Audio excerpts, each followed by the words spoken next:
It's, yeah, you don't have to.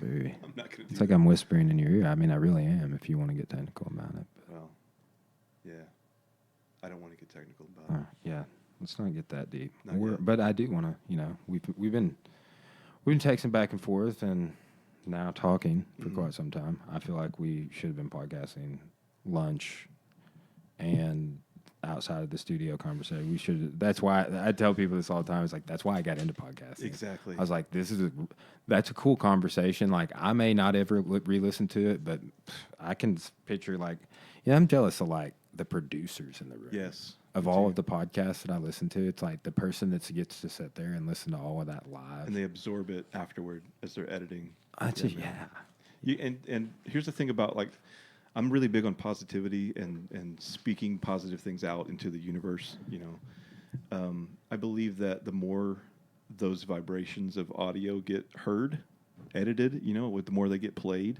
the more it goes out there to the universe. It doesn't always have to be someone's voice saying it, because I don't know why.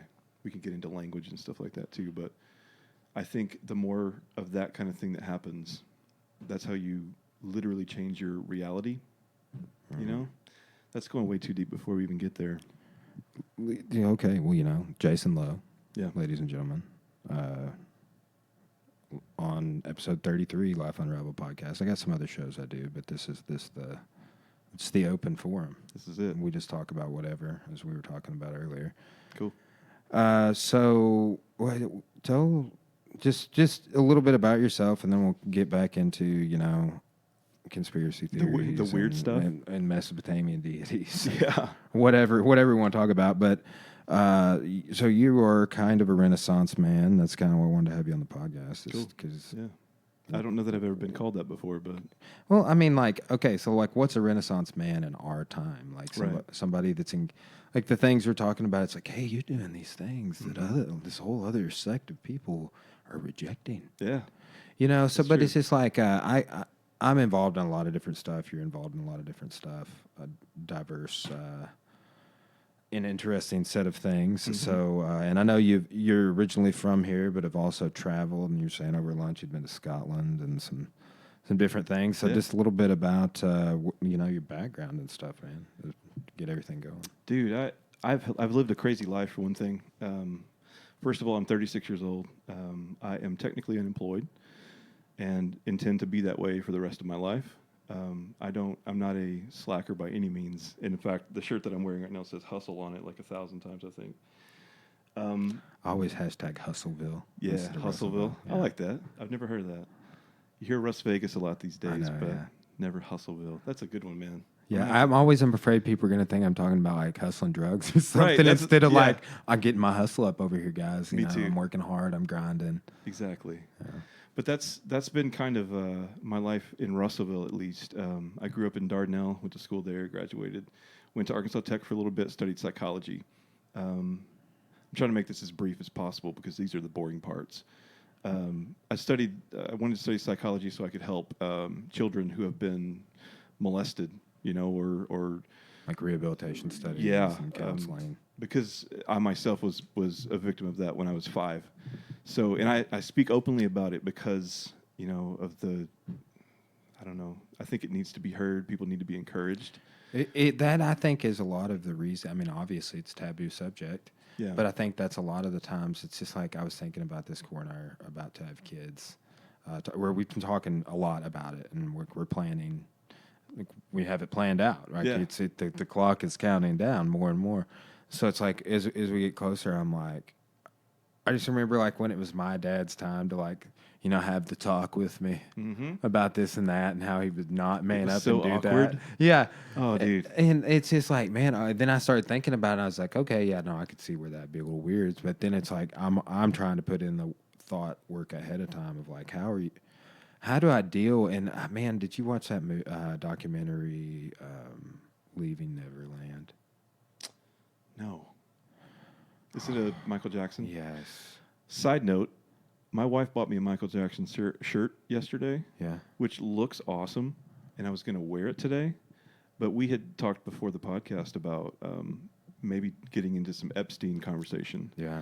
And I thought, can I consciously wear a Michael Jackson shirt? Well, while I mean, talk all of about it's, that? I guess, technically alleged still, right? It is alleged, but there is truth somewhere to be found. That's Yes, my well, point. and like if the story itself, like the thing that I was most disturbed about is like the guy that's the NSYNC choreographer, who I've forgotten his name already. I haven't heard of this. Okay, so one of the kids that testified previously that said, no, Michael Jackson's great.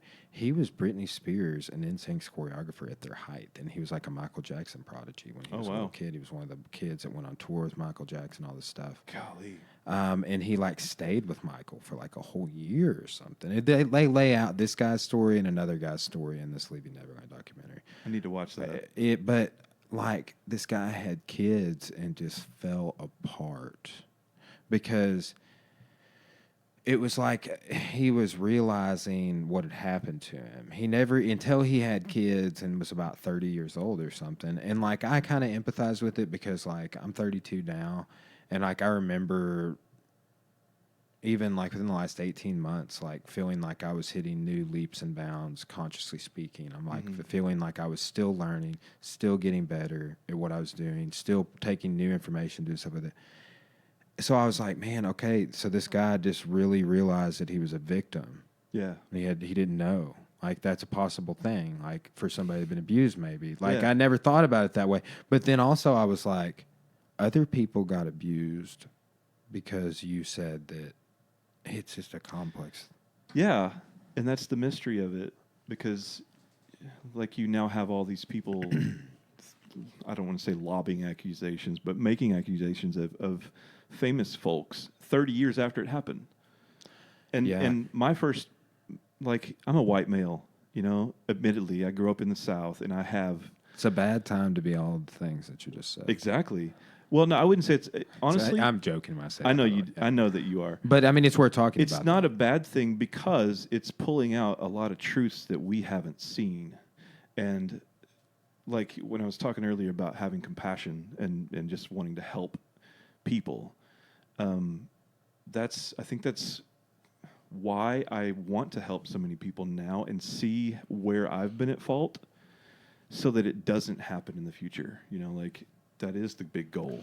You know, I've been thinking a lot about that because, and so some people, it is what it is. Like you kind of work on your own issues, and I do this like through getting involved with something. It's like whether it makes you more self-aware or whatever. It's like I've noticed myself several times. It's like, oh, I'm deficient in something. I'm going to work on that through being involved with that in some other way. I think kind of what you're talking about. But some people, like I remember John Lennon was like, he's like, look, I aspired to live this way. I always fell short, but it was like it was a goal. Yeah. And I talked about it like it was something I was trying to do. And it's like you talk about it and sometimes you fall short and then people judge you for falling short of it immediately. Yeah. But it's like Nathan and I talked about this on the podcast the other day. It's like I never really fault a politician for like changing their ideas for what it's like, okay, I could see. Like I've changed. I've changed the way I view key topics, like what the things we'll talk about. And you should. You should. Man. As new information becomes available, but you know how everybo's like, well, you're voting. You record. Flip-flopped. You switched sides on this issue. Yeah, you're no longer a Democrat. You probably met a person that you empathized with, that you realized they were a human being. Right. Exactly. I can't look at, and this is why I don't follow news at all. Like you might bring up some things that I've never heard of that are current topics because I'm just on that Area 51 train right now, dude. But that's about it. You know, if there was anything there, they would have already moved it. Yeah, I mean, they definitely may have shuffled some things. There's like a million people. It's like you could, if there were gold in Fort Knox, there would have been an airplane in it already, or the NSA, or there's a whole bunch of, or maybe this is there's a whole lot of stuff that exists outside of the We the People model. Yes, like the CIA, the NSA, intelligence agencies, right. and black budgets and whatnot. Entities, and it's. I think that we might have caught up. Like at the time that they were getting created, we didn't really know about it. We didn't know what the implications were of there being an NSA and all of these. Yes, needed, but they exist outside of oversight, Right. as I understand it. Well, the president has no control over most of the majority of what they do, right? I mean, he has no authority to come in and just say, nope, stop this, because he doesn't even know about this. I would say probably, I mean, in my view, like what we see play out in the media is probably his version of getting involved. Yeah. You know what I'm saying? Like, Yeah. that's probably all. Like we're getting some weird version of the story. Yeah. And it's like, really, it's like more along the lines of what we're talking about. Yeah. I'm How many subjects have we hit so far? all of them. See, I'm helping you to like broaden your podcast reach, so we can talk about literally everything Yes. under the sun. You know, we hit all the current stuff. Just talked about Trump. I mean, Russian face Russia? app. Oh trolls. yeah, throw that in there for your algorithm. Yes. You know, here's the whole, like, okay, because I heard that narrative and it's likely AF, but like, dude, what's scary about it, if that is a narrative that's plausible, is the fact that, like, what stops you from taking my likeness from one of my Facebook pictures or wherever, Anywhere. like, like my website, and doing whatever with it. You've seen the deep fakes, right? What, like, particularly in reference to what? Like there was one that went around on Facebook most recently. We had Jack Nicholson on the bottom and Jim Carrey on the top, but it wasn't really Jim Carrey. It was a face mapping that a AI had done. You haven't seen this? No. Can you look it up while we're sitting here? Okay, I just want you to see it. So it's just called deep fake. I don't know, Jim Carrey. I just tapped whatever. into deep yeah. fake Jim Carrey. It is indistinguishable from the real thing. Oh, wow. Oh, yeah. Is it top and bottom there? Yeah, it's Jim Carrey with The Shining. Watch the video. That's Okay. that's the most impressive thing. Because it's Let me see if I can just cast the video up on the TV. yeah. So when you talk about like AI, for example, and this whole thing links to the Face app. I'm getting there. Damn, bro. Yeah, I posted the other day on Facebook. Hey, you guys need to read this. Did you see that post that I had? Yes. And like 50 people shared it. Like it was, apparently nobody had thought to read the fine print where it says everything you do in this app belongs to us. Like literally everything. Your photo library belongs to us. Everything anybody does, even with your own likeness. Your photo library. How much information about you and everybody you know is in that photo library? Location data. And all the facial recognition. They know every single person in your life. They can track every single person in your life through your location data. And your location data also includes how many steps you've taken. Dude, have you It's heard in that your they phone. have like this technology that can read the signature of like your cardiovascular signature? Absolutely. Like, oh my goodness! Hold on, I'm gonna from plug a this from a video. long distance. That's insane. Yeah.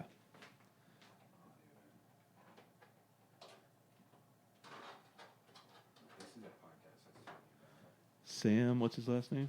Tripoli. Sam Tripoli and Eddie Bravo. Eddie Bravo is a jiu-jitsu black belt and a flat earther and many other things. Really? Yes. Oh, dude, he is out. I tried to ride the flat Earth train. I tried. I mean, I went down the rabbit hole for sure. I just couldn't do it. I was never I was never a flat earther. Yeah. But I that's me. was like, we're gonna hear everything you guys have to say. Right. I want to know.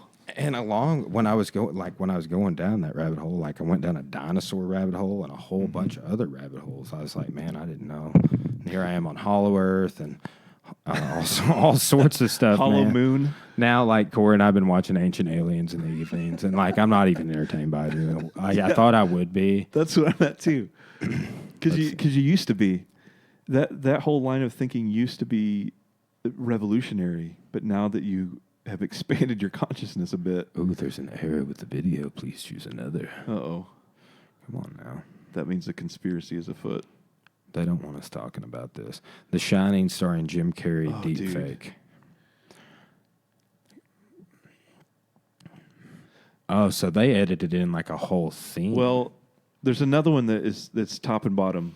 You'll see it in the preview. It's like top and bottom, and I think it has a yellow. So it shows the original and then the Jim Carrey version. Yeah, like side by side. In time. Look, right there. It's more impressive when you see them side by side. I mean, I heard Joe Rogan talking about deep fake, but I didn't I didn't look into it. I didn't really get what they were saying and the implications. And here's the thing. Because they were talking about like it was crap, like the technology on the mouth, like somebody had done one with Joe. It used to be like last year. Now it's I want to see tell them, the difference. I want to see their mouths move, or Jim Carrey.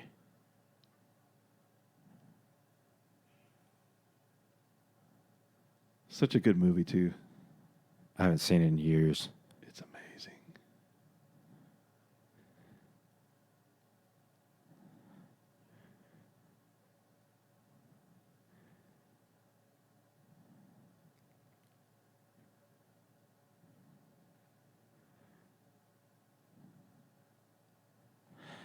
Dude, just because it's Jack Nicholson, you can I can get like the mouth moving that way.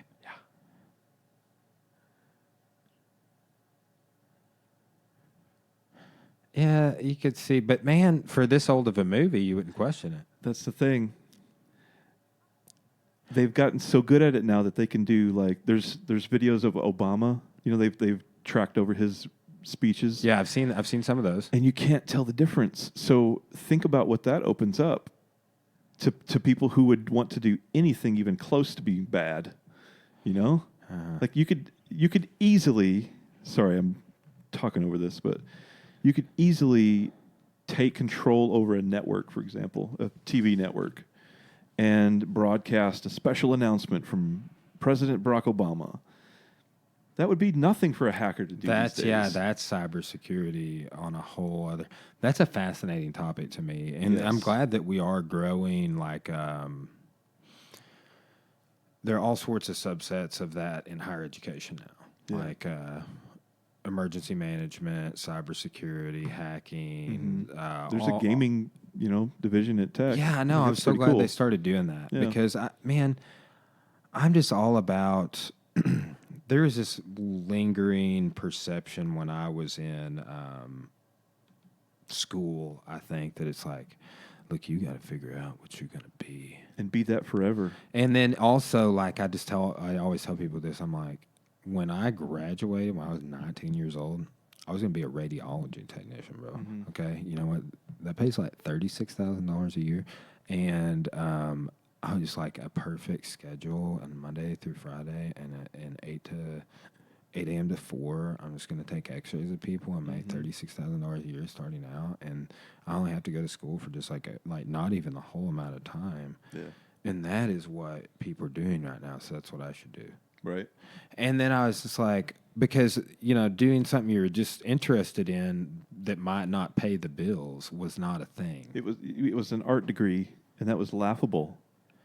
You're getting an art degree? Yeah. I mean, I got a liberal fine arts education, and it definitely, I remember receiving critical remarks from a lot of people around me about what path I had chosen. Mm-hmm. But it's like, in the end, it's like, I did everything I always said I was going to do, became a history professor with a master's degree, which is actually not easy to do. Yeah. I just happened to like a guy retired, and I landed a position nearby, and what are the odds? I mean, it just all played out because I didn't use my education for like 3 years, at least. After I got it, I was just kind of like, and I was kind of down on myself about that, but I mean, it definitely lends to everything I do. I didn't use it just formally in the field. But you used the experience gained in college. Yeah, I mean, it made me who I am, big time, Did you have loans? I do, yes. You still do? Yes. Are they crushing? Like, do they feel horrible? No, I mean, but if Bernie wants to forgive him, I'll let him. Well, of course. I got no problems with that. I would try to grandfather in myself into some kind of university just to finish my degree. That, man, it's, on his plan, it's like you go to that university for free. That would be awesome. These are things, man, because I did go into, I'm a person that's like, I went into debt for my education. I am paying it back. I paid a significant portion of it back. Mm-hmm. I will have it paid back in about the next 5 years or so if I just kept doing what I was doing. But It's good you have a plan like that too. yeah, man, but so many people don't. Mm-hmm. And this, like what we were talking about over lunch with like our city problems, it's Yeah. like, I brought this up in our little sit down. It's like, if my wife and I, like, I mean, she's way smarter than me, guys. Like, I got a master's degree and all this stuff, but like, she's had a 4.0 since like she came out of the womb, Yeah. and she's a genius. Like, Cora is so smart, and it's like we're like get shit done people. Mhm. Like, we both came from a situation where it's like no real family ties, money, anything like that. Mhm. And it's like, if we can't figure this out, Yeah.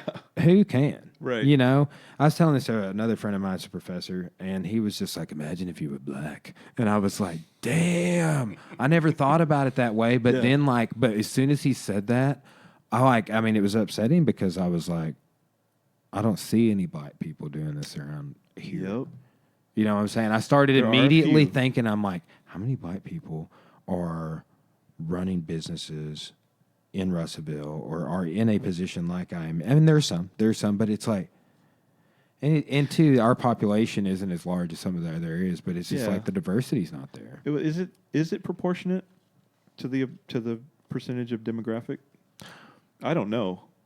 I don't know. I could see it, but I don't know. I'm trying to think of how many African American owned businesses that I know of. You probably know of more because you're a business owner. Man, I'm only thinking of like two. Daddy Smackin' Wings is one of them. If you can't think of that one. There's this Throw it guy out there. that runs a little fitness, like trains athletes. I forget what the name of his facility is, though.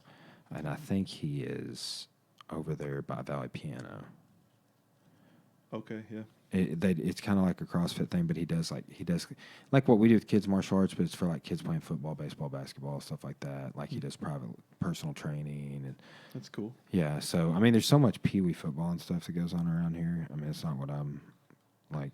I'm glad I didn't have boys, dude. Yeah, you have all girls. I have 4 girls. Wow. And I'm really thankful for all of them because I wanted boys. I wanted to have all boys, and 1 girl's fine. I'll have 20 boys before I have 1 girl. And it just didn't happen. But I'm so thankful because, number one, they don't like to play sports by their choice. One of them does. She likes to play What are the basketball. ages? The youngest just turned 4, and then I've got 6, 8, and 10, I think. And their birthdays are always interspersed, so they're always changing age, and I can't remember what. Yeah.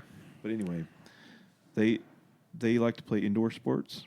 I couldn't imagine being a dad of sons being in a football field at this kind of heat. Dude, Like, I having to think about support that that? all the time. Like, Happy. I played football, man. I'm just not a fan of that model. And like in like a community like Russellville, Yeah. it's like there's 11 spots on the field, Mm-hmm. 22 if people don't play both ways at all. But it's like there's like 700 seniors. Yeah. And, you know, let's just say half of them are boys, 10th through 12th grade. And it's like, what are the odds? You know, it's just, it's too. And I even got to play. Like, it wasn't like I just rode the bench all through high school and stuff. Like, my school was like 107 people graduating class or I think something mine like was that. 93. Yeah. So And I was pretty low on the list of that 93.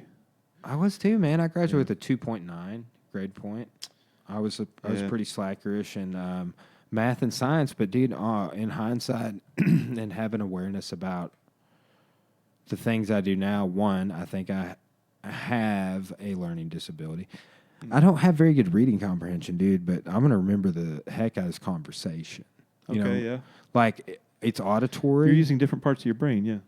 Yeah, but it's like so I wasn't really aware of that, or how I could play to those strengths. Right.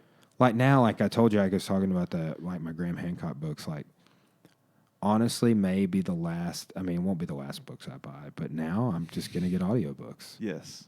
Because I just have that time where I drive to work every morning, Yeah. and it's about a 25-minute commute. And it's like I knock out, like I wake up and I start listening to a podcast or a book or something, and I'm just doing my morning thing, and I get in the car, I'm listening to it on the way. And I spend about 3 hours in my office, and I don't listen to a whole lot of podcast stuff in my office, but I do occasionally. Do you have an Audible? I just got it set up, yeah. To get your links and stuff? Yes. Oh, cool. Yes, I mean, I just downloaded the app the other day. Yeah. I did that for my podcast, too. It was very, like, people love that. You get a free, what is it, a free month? Something like that? Yeah. I don't know if you can talk about that yet. No, well, they give you a script, basically. You don't have to follow the script exactly, but... You know. Okay, interesting. Yeah. More helpful info. Yeah. You ever listen to any Carlin? Dan Carlin, the podcaster? I thought you were talking about George Carlin. Yeah, him too. Like, yes, I have. But Hardcore History podcast? I don't listen to anything anymore. They're this guy, and too, like a lot of the podcasts. Joe Rogan's really about the only podcast to listen to, unless I only see him on YouTube. Joey Diaz has a big guest on. There's some people like that tinfoil hat, like they're talking about some crazy shit, and talking about that Epstein stuff. But for the most part, I just listen to and watch Rogan. Yeah, but I like seeing. We're talking about sort of lunch, I think, different formats that people use. Like if they're following a script or a format or, eventually I want to segue into getting some sponsors and some different things and doing some ads and stuff. Yep. But I haven't put a lot into that yet. I did a lot of research in that because that was one of the main, offerings of my life coaching company that never really got off the ground, was podcasting. I wanted it to be available for free, and anybody that needs help can get it. And I had no idea what my monetization was going to look like. I just knew that if I kept putting stuff out that I would eventually get monetized in some fashion. And that ended up being true, but I didn't stick with it, so I never really made any money. But it's very easy to do, so you'll have no problem. Yeah, you just gotta stay after it. You just have to keep going. See, that's where I'm at right now. It's like I think I mentioned this before we started recording. I've changed the studio up a few times, just because like I like when I got started. I went through this, and I only do like 2 podcasts with it, but I thought that I was gonna like a chair format better. Yeah, and I didn't at all. You mean like two chairs and a fern? Yeah. But so then what I ended up doing is like that's the perfect format for my office at the university, so I just took those chairs there. One of them's still in my living room, but so now I have this table set up, and like when we get the gym situation rolling, we will set up a studio there, probably another table. But man, I just I'm always here, I'm always at the gym, or I'm always at the university, and I'm trying to be able to crank out content. And just in relation to all I'm trying to do is capture what I'm doing. Until all of those places end up being one place, you have to have these. Yeah. That's how Alex Jones and a whole bunch of other people. It's kind of like a negative reference for a lot of folks, but I mean, he got started off in like a bedroom of his house. Yeah. Joe Rogan, upstairs bedroom of his house. And, but it's just, man, everybody like wants a man cave and stuff.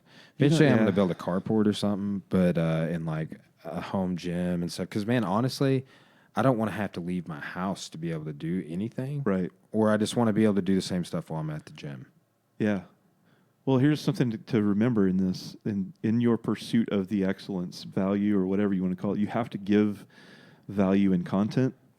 And I think just my limited experience with YouTube so far and any sort of social, I guess you'd call it social media or social digital media, you need to provide with them with something that they can learn from first. And I think you're doing that. You're giving them information or giving them a twist on something that they've never thought of. Your listener, by the way, that's who I'm talking about.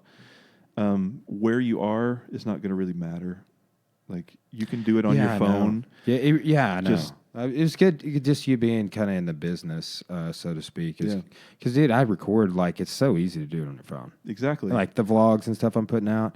Any conversation that you have with somebody that can provide value to someone else, like, hey, this is really good stuff. Can I mind if I record it real quick? I mean, that is the best way to do a podcast, I think.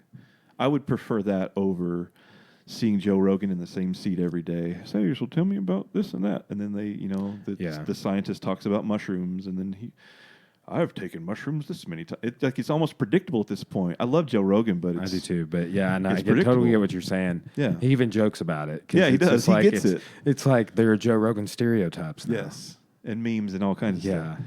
So, like, I think you just keep pursuing truth and open-mindedness and wisdom and things like that, and you'll be drawn into conversations where those things will naturally come up, and just be ready. That's one of the reasons why everything we shoot for our show is on my phone. Well, I use a 5D sometimes too. But What do you do your editing with? Adobe Premiere. Man, I have about 1,000 hours editing Premiere, but I hadn't used it in almost 5 years. Yeah, it's a great piece of software, man. I love Adobe. I hate that I have to pay monthly for their subscription, but yeah, my wife is, we homeschool our kids, so we qualify as an educator, and we get an education price. Nice. So that's cool. And Yeah. I've used it every day. It's Yeah. awesome. How many clients do you work with? It varies with the season. Yeah. Like, for example, most of the people, because of my history, most of the people that would hire me for a job are like from churches, because churches do a lot of video work. And so they'll contact me, and They really do. Like their live streams and everything. Like everything. They decided that they were going to be on board. I've noticed almost all the churches are live feed and making available all sorts of digital audio and video resources. They're doing it for free, which is what you would expect them to do, but still, that's pretty cool. And it costs them. The churches, have to pay for that kind of stuff, or they get it for free, and it looks like they got it for free. Mm-hmm. So, I do a lot of work for churches, and then, like through the event company that I work with, sometimes there's events that need whatever media they need. It can be countdowns or interviews or things like that. And I literally have learned everything that I know from just experimenting like that. Somebody would call me, "Hey, can you do this?" I've never done it before, but yeah, I'm willing. I can figure that out.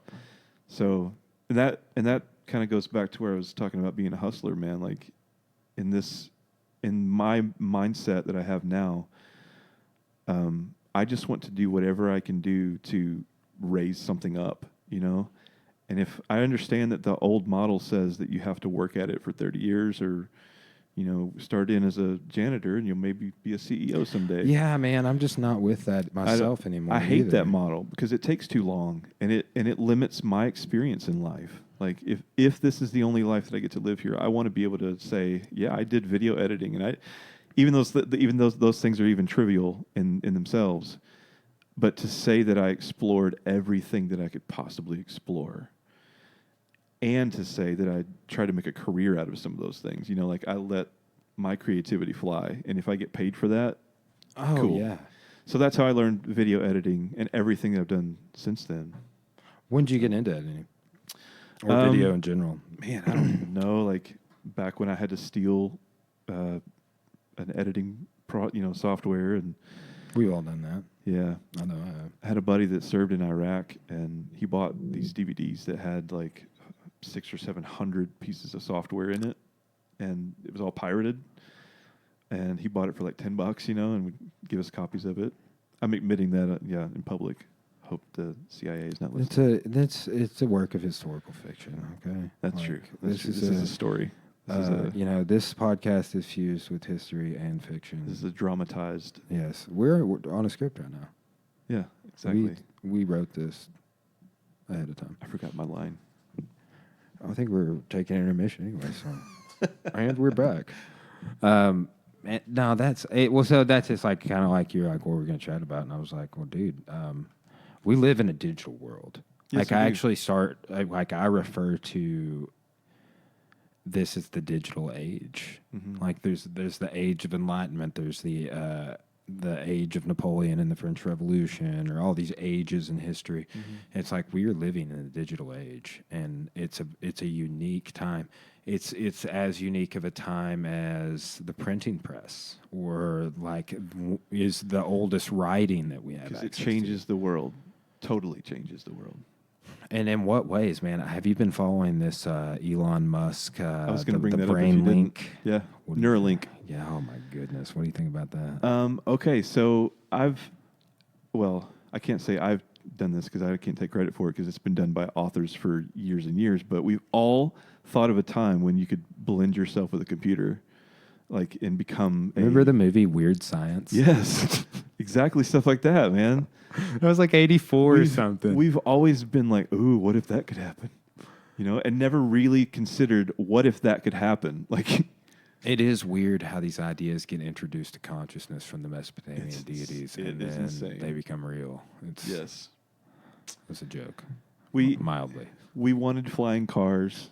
Elon gave us as close as he could possibly get, and now we wanted to be able to control things with our minds. Have you heard why he is anti-flying car? Like, in terms because it would be of stupid. Well, he was like, people are stressed out by traffic. He's like, imagine if the traffic was above you, casting a shadow on you, and you're like, oh, like like a plane's always landing or something. So imagine what happens when those things fail. Oh, yeah, because they would. Yes. He brought up some interesting idea. points, but apparently that had been an avenue that they'd gone down or something, Tesla or some other company that he had. But yeah, this what do you know about Neuralink? Apparently they've done animal trials. They have, yeah. I haven't looked into it as much as I really want to because I want to be able to spend a lot of time researching it and watching everything that he says about it. And that's why I've kind of shied away so far. I've been out of town this last week and stuff. He's so intelligent, man. I love He's listening a genius. to him talk, He really is a genius, and I think he's Batman. He's super rich and can the do Christian anything he Bale wants. version of Batman. Of course. Yes. There is no other. I mean, really, there's not. I don't know. I mean, Michael Keaton can get an honorable mention, but that's because, but really just in the original. The second one was weird. Batman Returns. Yeah. Danny DeVito is the Penguin. That was a weird one. Did that have Mr. Freeze in it too? I think it just Or had the next one Penguin. did. Batman and Robin had Catwoman. Mr. Freeze. Yeah, that one. Arnold. And Poison Ivy. Mr. Freeze, by the way, is one of the best roller coasters I've ever been on. Dude, Batman also equally as good. Which one? I did this at Six Flags over Texas. Texas? It was yellow. Dallas? Yeah. Yeah. Yeah. It's yellow and purple, I think. Yeah. The one in St. Louis is very rough. Feels like an Yeah, old. I haven't been to the one at St. Louis. I forgot there was one there, actually. I'm a roller coaster. Did you go fiend, there? Yeah. This past week? Six Flags? No. Because I worked every day and there wasn't enough time. Cool. Yeah, so Neuralink is something worth like researching, and I plan to, but I know that it has to do with electrodes that physically I think they insert somewhere. That's what the things the pictures and things I was seeing, and I mean that's why I was almost like sending you some pictures of crazy things earlier, but it's like I don't even know if that picture's real. I just got it off Google, man. Just screenshot it and send it to you because it fit my narrative. That's what I'm trying to say. I was like, look at this, man. Yeah. I just Googled what I was trying to show you and then save the image. This is what I believe, man. Just letting I'll you know. fight you for this. Isn't that how like society goes though? Like it really is. Dude. Like, please accept my narrative so we can be friends. Everybody on Facebook right now in our city is talking about this casino issue. Oh man, it's big. And it's been discussed until I'm just sick of it because everybody has their opinion already and nobody's going to change, So let's just have a vote and get it over with. Have you seen the television show or it's Netflix original Ozark? I started watching it, but I haven't finished it. Okay, so season 2 is all about a casino. Oh, nice. So, there's a lot of really creepy parallels. Yeah, that's cool. I need to watch it. Yeah, but it's. I thought it was gonna. I was up in the air on how season 2 was gonna be. I thought it was good. I thought it was maybe even possibly better. Mm-hmm. But it is ironic how it's a similar issue, man. But I mean, was that idea introduced through that show to soften a narrative in our market? That's a good question because they have the resources available to do that. Speaking of the digital age, man. And I thought that. I mean, I'm just kind of conspiracy minded about it, but it's like I never thought of that. I mean, like Jason Bateman will soften your stance on a casino, but they kind of depict this other, like the back end negotiation side of it, which then gets, you begging the questions like, well, what sort of casino stuff's going on we don't even know about. That's the thing, man. And if our leadership is strong enough to withstand that, then power to them. I hope they are. Yeah. And if they are, then we don't need one anyways. Like, do the right thing, boys, but apparently give us our casino. What have you heard as being the top arguments against? Moral arguments, ethical arguments. I don't, because I don't go to these meetings. I don't. I mean, I haven't been to one either. I haven't been to any meet and greets. I've just kind of. I mean, everybody's buzzing about it. Yeah. There's some groups on Facebook. I don't know if you're in any of them. I'm only in them to see them. I'm not in one officially, but I go there and I occasionally like comments. Yeah. And the other one I am in, and occasionally I do comment. Yeah. I try, even though I'm not like a public figure. Like my wife she doesn't really complain. She says all the time that we can't go to Walmart without seeing like 10 people that know me. Yeah, dude. I don't know half of them. So I'm like locally famous without ever having to done anything, to deserve it. So I don't ever say anything in public that I would really regret later politically or I know about weed or about anything that could be used later. I know that's like honestly, too, though, that's why I want a podcast about these, just to create an open discourse about the issues. Because it's like, man, really, it doesn't matter. Like I was talking to somebody, and I've told this to several people. It's like, you just don't. It doesn't matter all the things you're pro. It's like pro casino, pro Airbnb, or all of the stuff, pro dispensary. It's just like, honestly, I want to just know. I want to be educated on those topics because they do affect everybody in a way. Yeah. And it's like, and if you just kind of like, I remember somewhat recently at my job, they had a faculty senate meeting, and they're like, "This is the new Constitution. Mm-hmm. Is anybody opposed?" And I was just like, "Oh, has anybody read this? What are we voting on? Or what are we voting on something? Yeah. What is this?" And they were like, they'd like taken some like things away too, and like the next day, one of the psychology profs who's since retired was like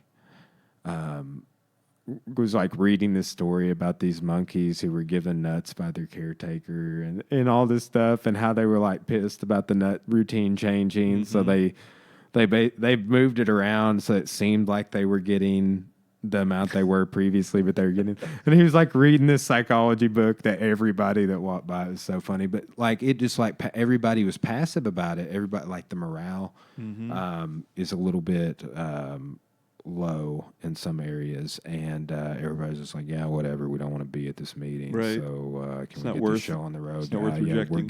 We're good. Everybody is saying yay. All right, see you later. And I was just kind of like, hey, what are we voting on? I'm not educated on this topic. Is this an email? Did I miss it? Right. It was weird. I love corporate. Higher Isn't it ed, great? man. Higher ed. I don't know anything about it because I did not pay attention. Yeah, it's interesting. I mean, college is great for me. I will say, like, it wasn't until, like, honestly, within the last probably a year, 18 months that I realized, like, I'm a collection of really good ideas, and then from a lot of really good people. Mm-hmm. And I mean, I don't even know if I've come up with anything on my own. I probably have, like, through assimilating all of these other people's investments into me, basically. Isn't that weird? It is. Like, it's.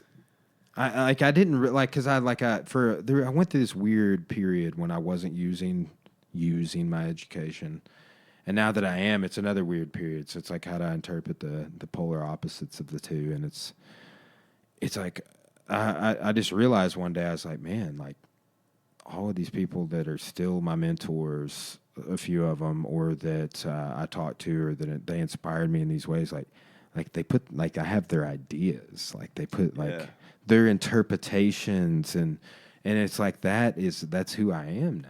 Like I became those made an imprint on me, and now I'm engaged in propagating the idea myself. It's fascinating. And upon what does that sit? Does that question make sense? No, clarify.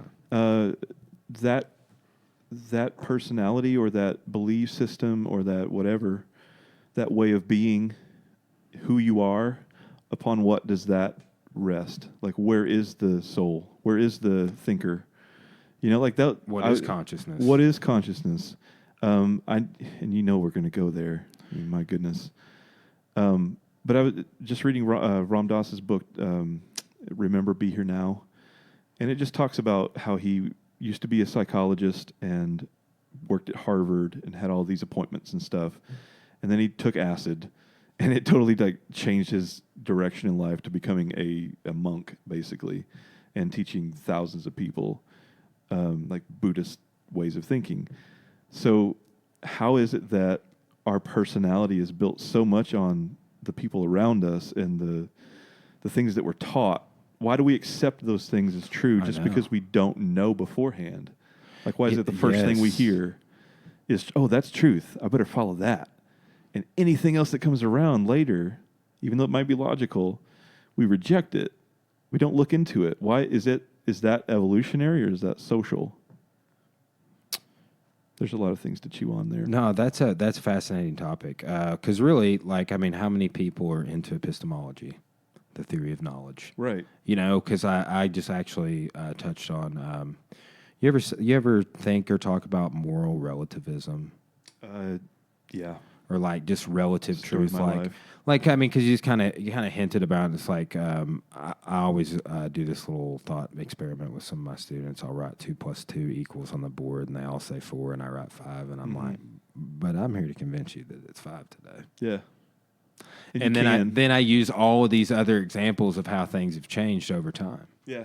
You know, and how our interpretations have changed over time. And I'm sure this is the same mode of thinking that, like, because like I always use a flat Earth sort of approach because I'll interject because I'm giving the logic lecture and the philosophy lecture all at the same time. So I'll be like, all right, guys, so there are people out there who are flat earthers, and like somebody will always take the bait and be like, yeah.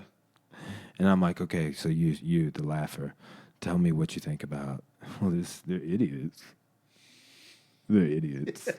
And I'm like, okay. So, sir, what is your number one proof for heliocentrism? Mm-hmm. Crickets. More crickets. And it's like, so you don't know what heliocentrism is, first of all, and you just committed the fallacy of personal attack for somebody who believes a certain way, and you are just propagating the narrative that you've been told. Yep. And I'm here to tell you about relativism today. So I'll go into it, and I was like, by the way, the fallacy of personal attack brings discredit to everything you're about to say. Yep. But it's fascinating to kind of mess with them like that and give them. So amazing to think about how that works. Yeah, I mean it is because we do accept a lot of things, and I had somewhat of an experience where it led me to derive kind of that interpretation of what I was saying. Like, these are the people that, like, in a way, like how I interpret it, sort of pass their consciousness on to me. Mm-hmm. Did they do that for everybody around them? I don't know. You know, and it's like I've started to think about, I've gotten into some like Carl Jung over the last 18 months or so, but thinking about the living consciousness and like how ideas are introduced into a consciousness. And if you think about things like psychedelics, like you mentioned, like this, like in the number of academics that are associated with studying it right now, and like the movement with mushrooms, Paul Stamets with mushrooms, Leary and others with LSD, all of these people sort of experimenting on this. And imagine if you have Einstein's idea and then he does some sort of thing that makes him look at something differently. It makes his idea maybe repurposed in another way. So it's like, I think that definitely not like the stoned ape theory or whatever, but it's like people are coming up with maybe unique ideas, having had and done those things and had those experiences. And maybe that's where some ideas are introduced into consciousness. I don't know. Yeah.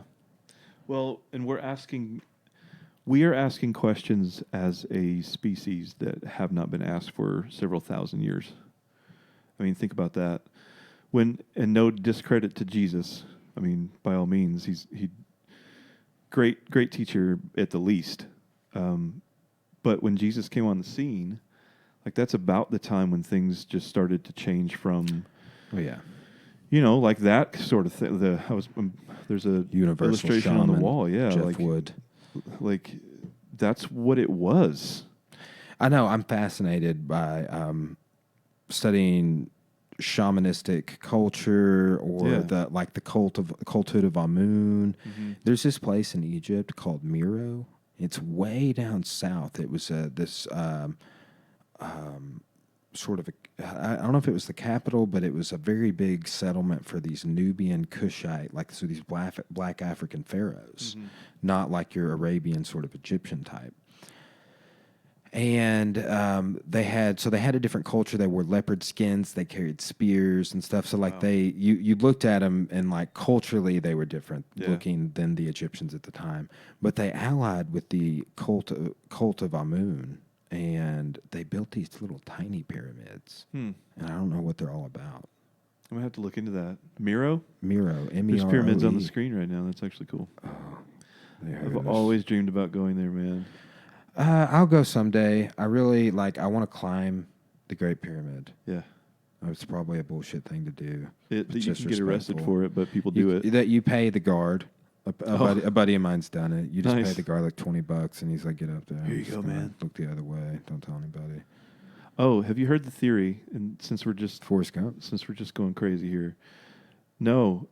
So those things, when you see them there and elsewhere, imagine them as large trees that have been removed, and the sand around is actually like sawdust. You ever heard that theory? Whoa. The giant tree theory? No. There are much better examples, out there. What would you call what we're looking at? It's like a desert scene with some huge bluffs in the distance. Yeah, it's where Forrest Gump is running. I think so. Yeah. Yes, I think that's an iconic road, the long road with the. And he's just running. But, and I'm not saying that I personally believe this, but there are some places where, in China, it looks like a 10-mile wide tree has been chopped down, and especially if you believe in the Bible, but also a lot of other things, giants used to exist on the earth. Particularly in that part of the United States, from some of the things I read. There you go. Is where some alleged remains. I couldn't find some real good sources, but there's apparently some caves where they have discovered giant remains in the southwest portion of the United States Heard that too. Central America. And, well, if you like the Book of Enoch, for example, describes giants that were miles tall. And not just think about where the feet. story of Jack and the Beanstalk comes from. Exactly. There are legends for a reason. People didn't love just come up with mythology this. and folklore, man. Yeah. It's fascinating. So every time I teach a culture, it doesn't matter who they are. We have I include a slide and a couple of pages of lecture on religion and mythology. Yeah. What are there in the two, when I do Mesopotamia, I hit Gilgamesh real thoroughly. And just I've gotten super into archetypes. Yeah. I love studying archetypes in literature and symbols, in gestures. I'm making a gesture towards you. All of the Wing Chun hand forms are these hand gestures, asking hand. Yeah. That's a way. It's called a palm up wedge block. But there's dispersing hand, slapping hand, pulling hand. There are all of these sort of archetypal gestures, pushing and pulling, and they're ancient. Yeah, and something. it's just, and you see them. They're timeless. You see them everywhere. You see them in all cultures for all time, and I love finding things that I'm in the ancient record that is still hold today. Yeah. So, or thinking about the ways in which they might hold true. It's scary to think that there could have been an entire culture that we have either just not been educated about or not know about. Either one of those is scary. But 80-foot tall people existing would totally blow everything we believe. Dude, I couldn't even do any of my jiu-jitsu moves on No. that. There's no way. Huh. It'd be like Gulliver's Travels, man. You'd have to like. Dude, strap I mean, them down that. with Oh, ropes. that's a great example. Yeah. Yeah. The Ted Danson version, I hope, is what you're referencing, dude. I've never seen the Ted Danson Well, it's version, great. Okay. but I hope I never do. It's almost as good as the Armand Asante version yes. of Odysseus, There you go. the Odyssey. That's a good one. It really is. I'm probably going to show that in my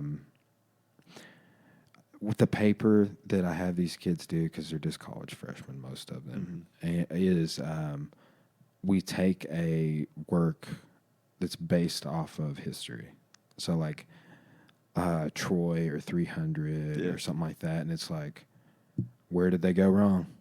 Yeah. You know, like, where is this embellished? Where is it accurate? So they have a little 5-paragraph format, and they write a research paper, and they cite the film. And I teach them some basics of research, but it's really just like the exercise to teach them to think critically of like, why does the beginning of this movie it say based on a true story? Yeah. And like, so that's back to the digital age, man. It's like, for the first time ever, the way we're telling this history, and not just that documentary, I got way less qualms with. It's when like we're joking about with the Hollywood, but you just like, if you studied the Red Scare, you would know that like anti-communist rhetoric and propaganda and all sorts of other things throughout the 1950s, 60s, even 70s were being sponsored and funded magazines by the CIA, by the NSA. Yep.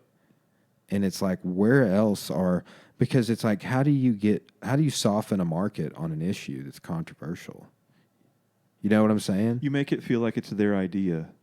And because so many people identify themselves with things outside of themselves, you know, like the news. I go home and watch the news every night before I go to sleep, and then I think about it all night. You know, like people become what they consume. Man, I haven't watched the news in forever. Well, I haven't either. Yeah, I know, but like that's and most people I run into don't, and I wonder if that's good or bad. I used to think it was totally good, but now I'm like, am I turning a blind eye to the situation and the way it is, and or so many people not? But it's like, then it's like, whoa, the news narrative it's tampered with, it's biased, it's got an agenda. I get that too. So it's like, then it's like back to the theory of knowledge. Where do we get our information? That comes with being self-aware, I think. Like the solution to that is being more self-aware. And whatever means that you get there, just search for self-awareness, because then you know, you don't need someone else to tell you right or wrong. And that's what the media essentially does. They tell you, oh, this idea of Trump is what you should believe. And if you watch CNN or if you watch Fox News, like, it's obvious. You're being fed different stories. So the only way to know the truth is to know the truth inside, like who you are at the core. And that's self-awareness. Yeah. So, which that's, like I mentioned this earlier, like moral relativism. You know, it's like, is who you are at the core a thing that moves and changes? I think it does if you allow it to, but I don't personally believe that any energy in this universe is separate. Like, I think that everything is connected and we all came from the same point, you know? And that includes our soul, whatever our soul is made up of, whatever energy is inside. We're all one. So the truth for me, if I get to the purest form of it, should also be the truth for you. That's outside of all opinion. It's outside of what I think about an issue. Like, it's the truth at the core. So that shouldn't change regardless. But we do change our opinions based on just being flesh, being human. I know, yeah. And it's interesting to see how people are judged for their, like we mentioned earlier, judged for changing their opinions. When it's like, I view it as like, so what you're telling me here is that you're, because I've changed my opinion. Mm-hmm. And like, particularly on like things like for like dogmatically in jiu-jitsu, I never did leg locks because I was told that like they were the devil. Yeah. I mean, there's memes about it. Like it's part of the culture. Like some people do it, some people don't, sport rules but it's like one day I just like realized I felt like I'd been lied to. Mm-hmm. And I was like, I'm going to study all of this taboo stuff. I don't even care what people have to say about it. Is there some kind of, like, who would say in that culture, where does the pressure come from to be uniform? Is it traditional, or is it like some kind of organization that says you have to do something? It's all of that. It's all of that. It's like, so you could survey the broader community of jiu-jitsu and the culture that exists within it. And like some people are like, okay, Jason, you're going to need to purchase this white gi and just wear the white one. Okay. It can only have the team patch on it. It cannot have any of your shit. Okay. White gi only. Don't wear any color gi. Mm-hmm. That'll be $150. You cannot get a gi unless it's from me. I get that. Yeah. Like, to an extent, I'm not really, but like, are you that type of consumer? Bro, would you like this stealth black gi that my bro Nick Oots designed? There you go. Because it's dope and it looks cool. It makes all white belts look cool and feel cool. It's like when Luke Skywalker came back in Return of the Jedi and was in the black costume. Yeah, dude. Like, would you like to feel that way? And everybody's like, yes. And everybody, sorry, white gis only, bro. Yeah, like, you know what I'm saying? Or the black ones cost $1,000. Yeah, yes. It's like only 10 bones more for a quarter, bro. Yes. But it's stuff like that. Like, there's a whole association out there that's like that. There are groups that are like that. There are groups, there's this culture exists like, okay, Jason, I'm a black belt, okay? And you do not ask me to roll, okay? Only I ask you. And, like, dude, that's a culture. Wow. And it's like, I don't adhere to any of that. I don't adhere to, like, all of the taboo. I'm just like, why do we line up in rows? This is weird. Mm-hmm. Can we stand in a circle? Like, but it's the tradition to line up in these rows delineated by your rank. Right. And it's just like, man, that's not propagating equality. Yeah. You know what I'm saying? Like, I've got a blue belt right now that can submit anybody in the gym, and me included. You know what I'm saying? Like, he's one of the best guys. And it's like, yeah, I submit him, obviously, and everybody else that's a colored belt for the most part does too. But it's like, he's dangerous. Yeah. And it's like, so it's like, there goes your hierarchy, you know, in terms of like it being attached to something tangible, like what you can do to somebody. Right. You know what I'm saying? So it's like, then it's like, oh, you've been here longer, so you stand in front of that man or woman or whoever. And things like that, I think dogmatically speaking, like all of these things will go away. I hope so. I'm trying to lead the crusade. I joke about it in my videos and stuff all the time, because like there for a while, I would only show illegal techniques in my uniform, because that's the taboo thing. Is like, bro, you're wearing a jiu-jitsu gi, and you got your black belt on. You're showing these illegal techniques. And it's like, you're not representing correctly. Yeah, and it's like, so I've relentless. I'm just like, dude, jiu-jitsu thought police. There's like Facebook pages about it, Bullshito, McDojo Life, and all this stuff. And it's just like, awesome. I'm not affected by it, but I kind of like, I joke about the narrative. Master Ken's kind of doing a similar thing. You know what I'm saying? I don't take it to the comedy degree that he does. Yeah. But he's playing he's playing on dogmatic stereotypes. Yeah. I didn't know he was an actual instructor. He's trained. Okay. But like, I don't think that he still does. Yeah. I mean, he's a black belt. Like, wow. That was one thing he actually has done martial arts, but that's it's hilarious. It is, man. The martial arts culture is fascinating. I think a lot of people in the jiu-jitsu community think that they're like no stereotypes because there's an elitism. Yeah. Also, it's kind of interesting. I have a whole segment of the show where all we do is talk about martial arts. I just try and keep my audiences like that, but it is such a big part of what we do. Keep your algorithm happy, you know? Yeah. That's a subject that I have no experience in. Yeah, man, we live in a weird time, fascinating time. Have you heard of Jocko Willenick? No. He is a former Navy SEAL. He has a podcast, but he's also he's like a David Goggins type character. Okay, yeah. He's been on Joe's podcast. I forget where I first heard. He's written a few books, I want to say. But him and Joe Rogan have both done, and Eddie Bravo too, have both done so much. Like, they're like, hey, check out this flat earth. You know, like, or having different, and then they talk about jiu-jitsu. Yeah. So, like, so many people are coming to me that are just like Joe Rogan files. Well, it's listening to him at work, and they're like, man, he just kept talking about jiu-jitsu, and it appealed to my sense of being, and here we are, you know. I want to be like Joe. And I'm like, all right, dude. That's cool. Here's this stealth fighter black gi we got right here.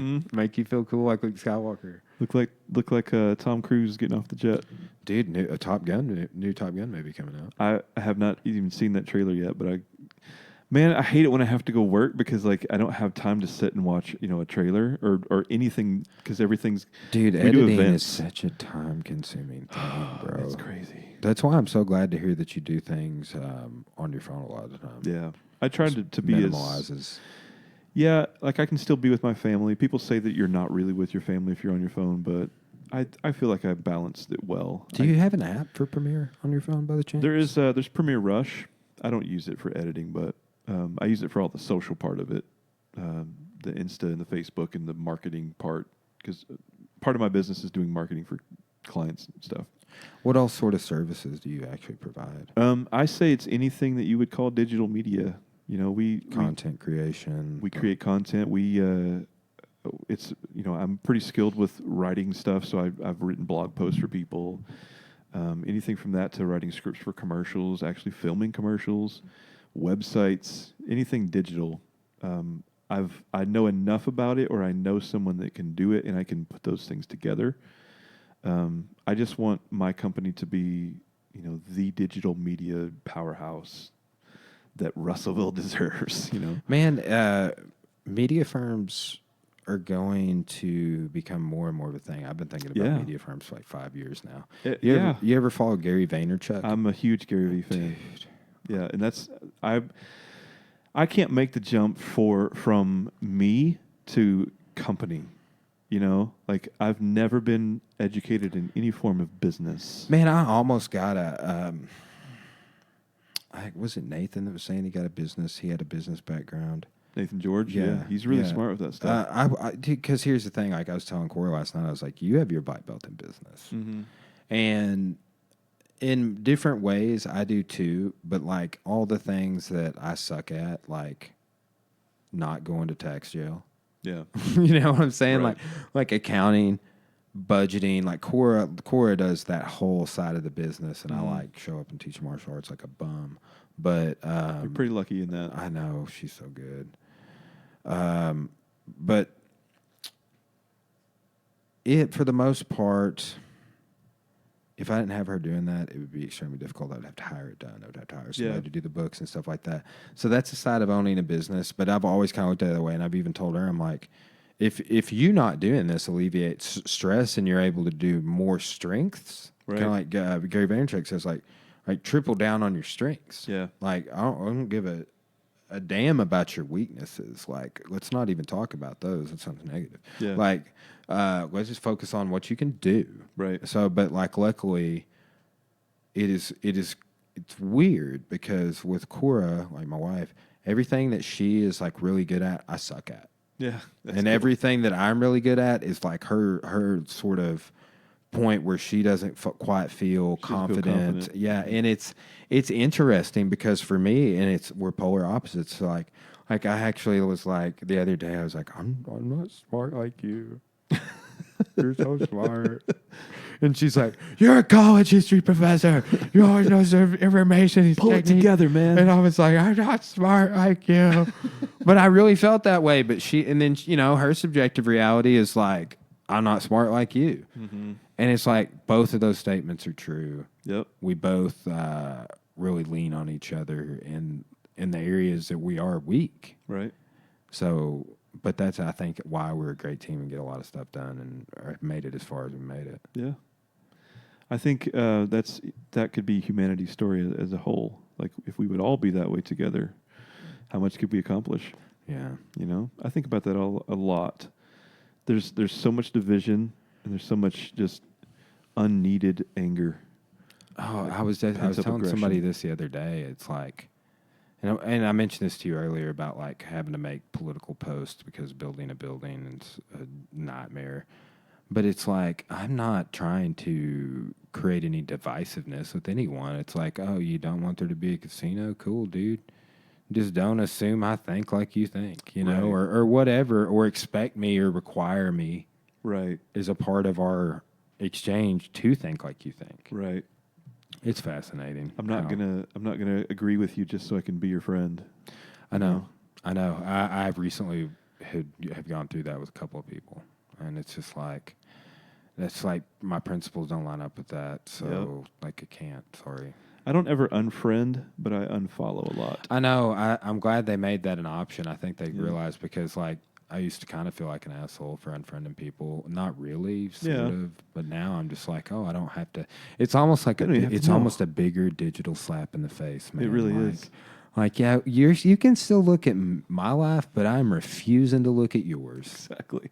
I still want you to see me, Yeah. but I don't want to see you.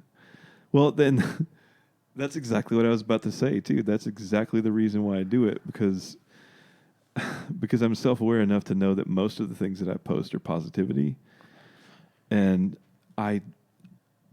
man, that makes me think of so many other things to say. But I'll finish this thought. I want them to have the positivity on Facebook because like that's been what I've wished for. You know, I know that's like we've alluded to that about 3 times now. Yeah, It's so an be the aspiration. change. Yeah.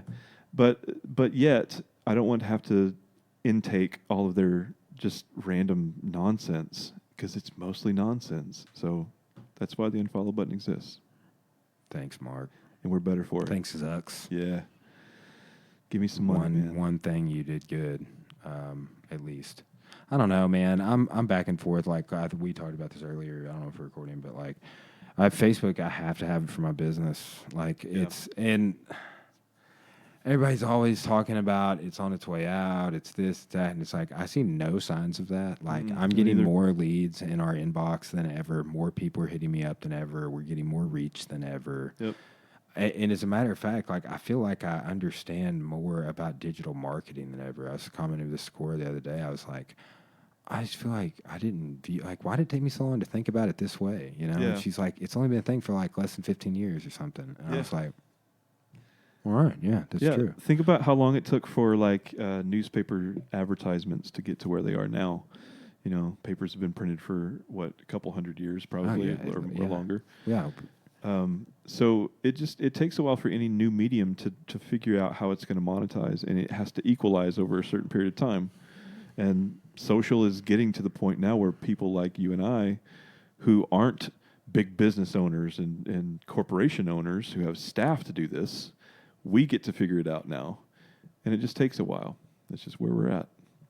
Yeah. Unfortunately. It's I say this a lot. It's a weird and interesting time to be alive. That's for sure.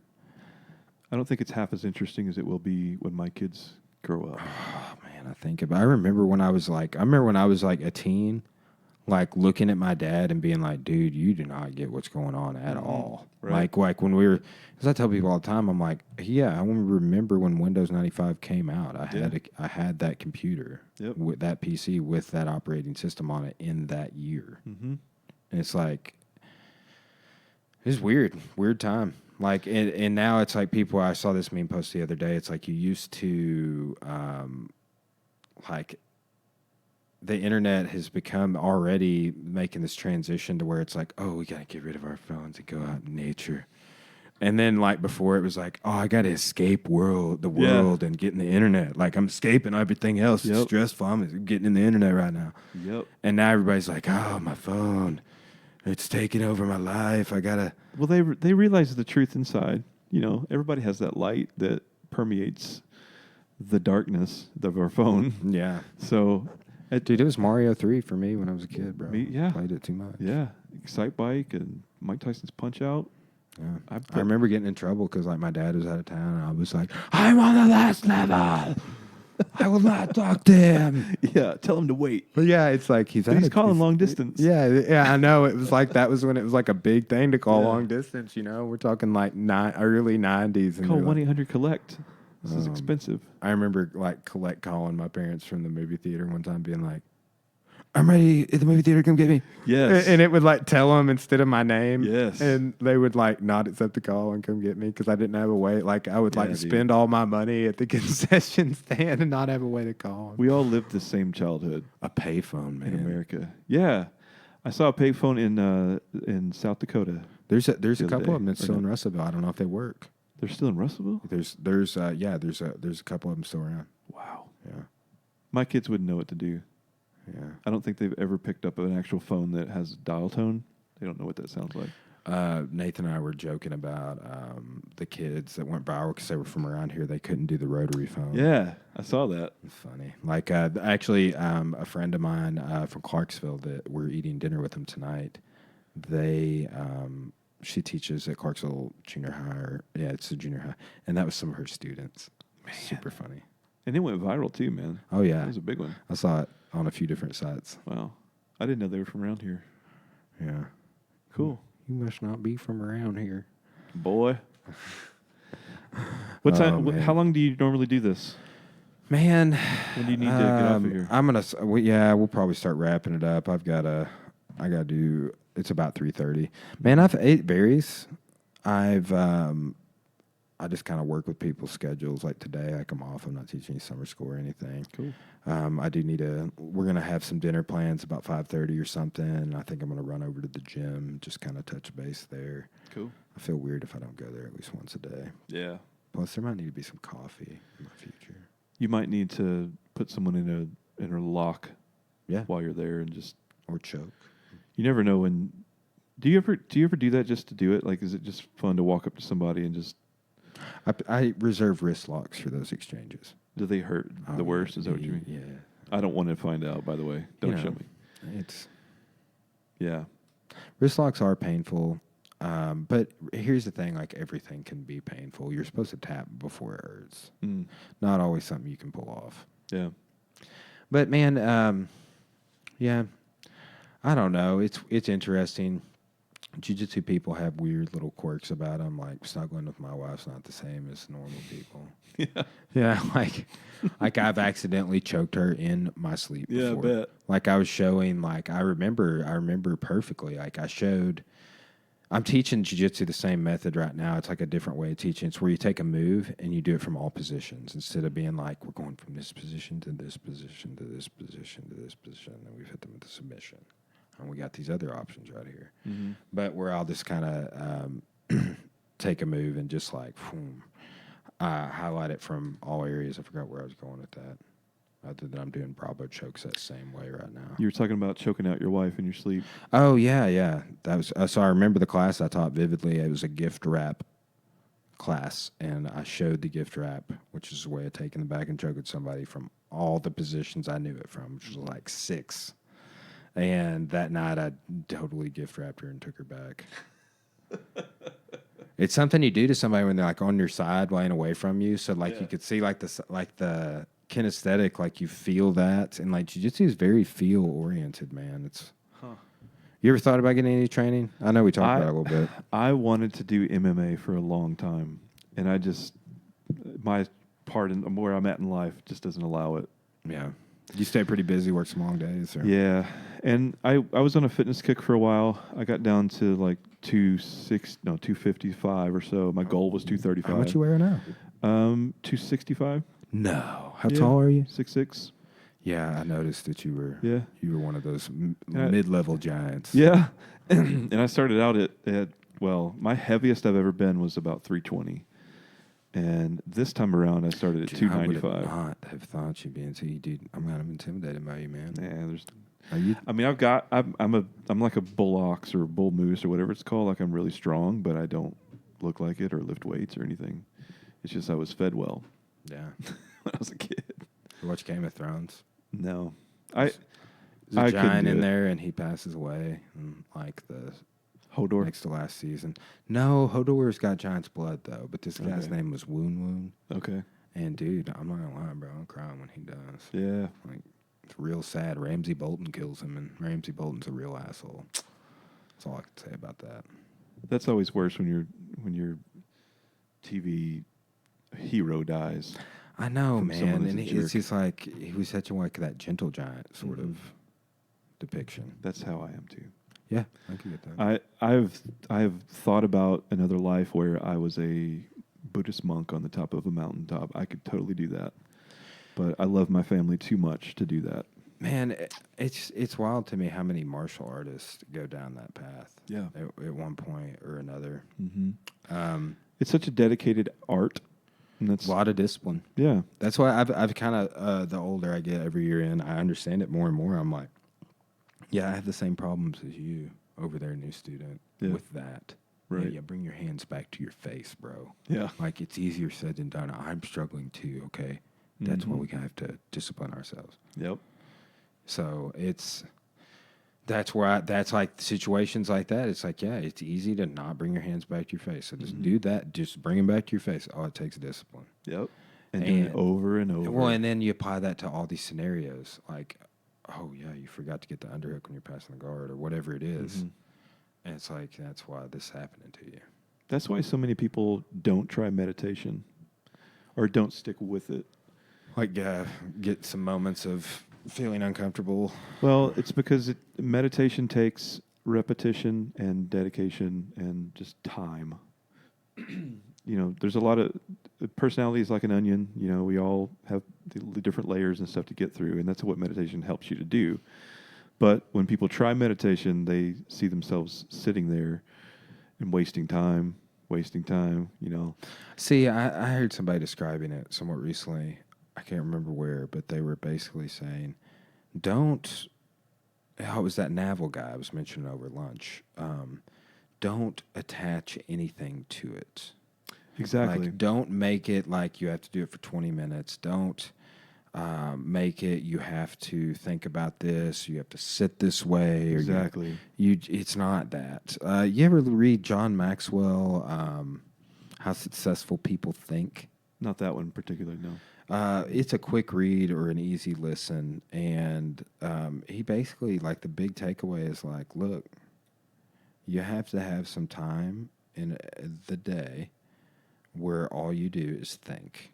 And here's why you could benefit from that. Here's what that looks like. And like, here's some strategies on it. But like, really, and I mean, you think like that. It's almost like I'm like, oh, dude, you're talking about meditation. Like, it's what you're talking about. Yeah. That is a form of meditation for sure. Yeah. Yeah. I mean, it's this like kind of, it's almost like he was selling it to the crowd. Is like it's something new. Yeah. Yeah, exactly. He's like, guys have never heard this. Guys, we call this thinking. Thinkitation. Yes. The conscious things do it, okay, sometimes. Well, I find it interesting that there's so many different things that you can meditate on, and that is, improving yourself or whatever it is. You can think about things and meditate on those things, but self-awareness meditation is thinking about nothing. And every thought that comes into your mind, you don't judge it, you don't place a value on it, you let it happen, and then you see it go. Like you're trying to become the watcher of what happens. And through that, you become more self-aware of where do these ideas even come from? Where does this anger even come from? Like if sometimes I'm meditating. Last night I meditated for 15 minutes. Go me. That doesn't sound like a long time. I mean, it's a portion of the day. It's a portion of your day that you set aside to do nothing. See, and that's kind of the thing that he kept saying. Yeah. And that John Maxwell. Yeah. And that's why I kind of kept liking it back, because it's like he kind of kept reverting to like, look, there can't be other things in this time. Exactly. This is nothing else going on other Prioritize than you and your thought processes and what those are and what they need to be. Yep. So, and overcoming a lot of the issues in your life. I tell people all the time it can be solved by meditation, and they laugh at me, like we were talking about earlier. Because they haven't tried it to a point where it makes sense to them that it could solve issues. People that are severely angry all the time, you can get over that with meditation, because you see that those anger feelings come from nowhere, essentially. There is no you, there is no ego, that sort of thing. That becomes real with self-awareness meditation. And I don't know, that's how it changed my life, honestly. I don't know how I got to there from what we were talking about, but there you go. Jerry Epstein, Temples, Moloch. We didn't even touch it. I know. Dude, I always say this with everybody, but you should definitely always feel free to come back on the podcast. Yeah, definitely. man. I'd love to. Kind of wrap it up now so I can touch base with all your the little tag. Appropriate, Well, your disclaimers. Do you have anything you want to plug before we wrap it up, man, other than kind of... dude, if anything, I would just plug... I really enjoy, for me personally, I really enjoy hearing other people's thoughts on kind of the issues that we talked about. Because I don't get a lot of that currently. So if anyone hears this and wants to discuss anything that we have talked about, I think that's cool. Send me a message on Facebook. I love just talking about deep stuff. So let me help you explore. Likewise. Yeah. Yeah, man. But if you're totally willing, come back on.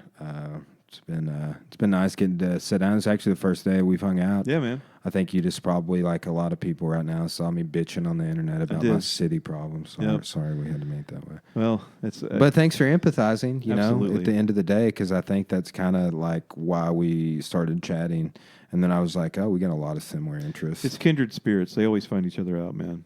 Yeah, that's the way it goes. Because, man, I've had to so many things that you were into. I've had to kind of learn to do. It's like what I was saying with business. It's like I am interested. I've worked in college and did a lot of filming for a different program and filmed lectures and turned them into DVDs and different things like that. But you know, that's something I've gotten more and more into over the last 2 or 3 years of this podcast and filming at the gym and up in our figuring out how to make it better. And I just always tell people it's like that's the fun part for me is like I don't know. I'm kind of an audiophile, but I don't know what I'm doing here. I'm just kind of. It's like everything, man. You're just kind of making it up. You know, I don't have a lot of things figured out. I'm aware of some things I'm good at, and it's the act of creating something. I think that makes us happy.